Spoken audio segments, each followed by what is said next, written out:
दोस्तों आज हमारे साथ एक ऐसी शख्सियत मौजूद है जो एक ग्रामीण देहात से निकल कर के जिन्होंने बड़ी बुलंदियों को छुआ है और वो अभी हमारे साथ मौजूद हैं, जिनका नाम हिमांशु गुर्जर है और खेडला बुजुर्ग बड़ा गांव से के रहने वाले हैं। महुआ तहसील में पड़ता है। तो सर पहले तो आपका हमारे चैनल पर बहुत बहुत स्वागत है। बहुत बहुत धन्यवाद सर, आपके इस मोस्ट वेलकम के लिए थैंक यू सर। हिमांशु जी, जब से आपको ये सूचना लगी कि मेरा आरजेएस में सिलेक्शन हो गया है, तो कैसा फ़ील हो रहा है और जो ये स्वागत सम्मान आपको यहाँ पे मिला है आज, इस तरीके के मतलब अनुभव कैसा हो रहा है? सर इसमें सबसे जो अच्छा अनुभव था, जो मोस्ट एक्साइटिंग था, वो तब था जब रिज़ल्ट आया था। क्योंकि रिज़ल्ट देखते ही आपको लगता है कि आपके लास्ट 1-2 साल की जो मेहनत थी वो सडनली एक संग रंग लाई है। तो वो सबसे ज़्यादा एक्साइटिंग अनुभव होता है। फिर उसी अनुभव को और परिवार के साथ साझा करने में तो वो 4 गुना हो जाता है सर।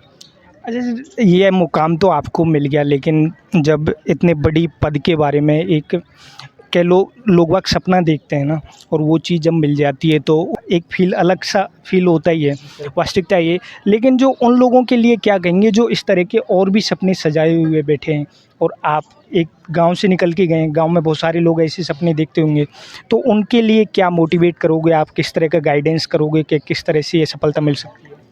सर आपने सपने की बात कही तो एपीजे अब्दुल कलाम सर ने कहा था dreams are what keep you awake.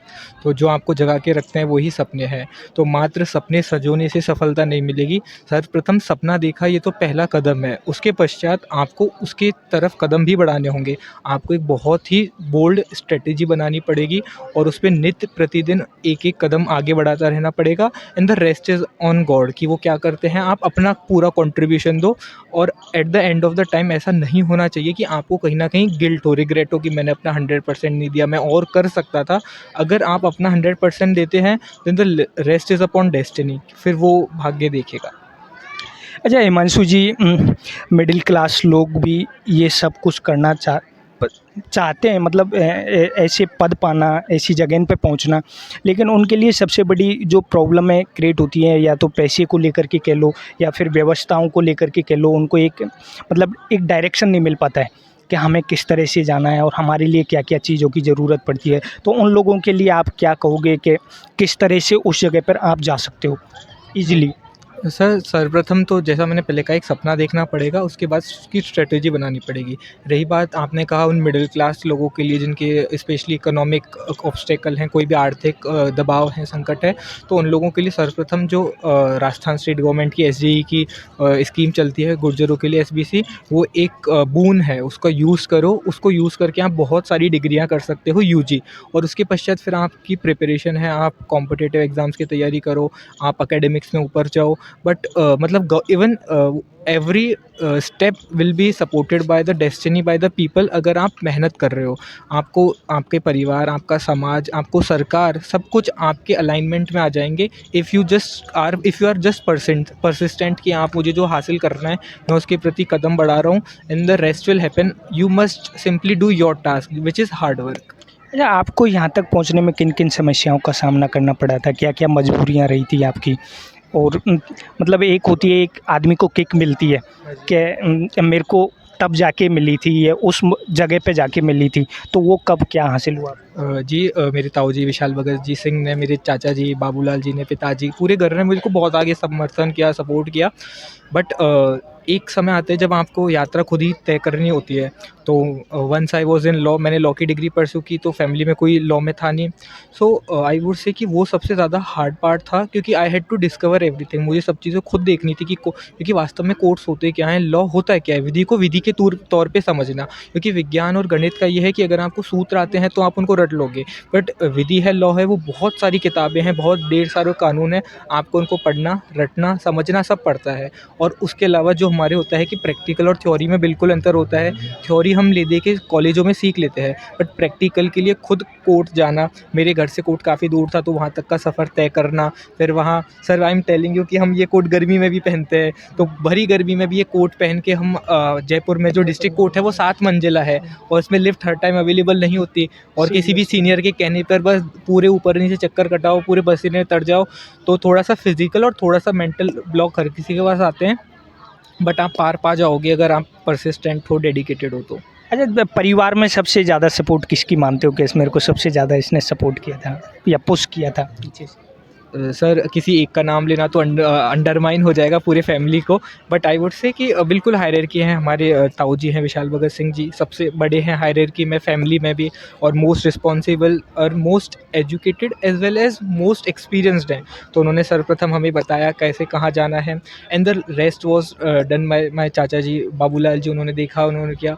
मेरे पिताजी ने, जो वो कहते हैं ना कि पिताजी हमेशा अपना प्रेम व्यक्त नहीं करते, तो पिताजी ने कभी सामने नहीं कहा, बट पीछे से मैं जब भी उनसे एक फ़ोन पर 2 मिनट बाद में भी अगर उनसे ये कहता था कि पिताजी इसकी ज़रूरत है, ये काम है, ये करना है, वो मेरे को 3 दिन 2 दिन बाद रेडी होकर मिलता था। और बाकी जो मेरी अच्छा, घर, माता जी का कोई हाँ, और बाकी मेरी घर की जितनी भी महिलाएँ हैं, जिसमें मेरी माताजी हैं, मेरी चाची जी हैं, जो मौसी जी हैं वगैरह सब हैं, उन्होंने मेरे को सभी प्रकार से समर्थन किया। और स्पेशली जो कहते हैं कि माँ के हाथ का तो खाना ही होता है, तो उन्होंने बस वही है, पौष्टिक भरपूर भोजन खिलाया ताकि स्वस्थ रह सकें, तैयारी में आगे रह सकें।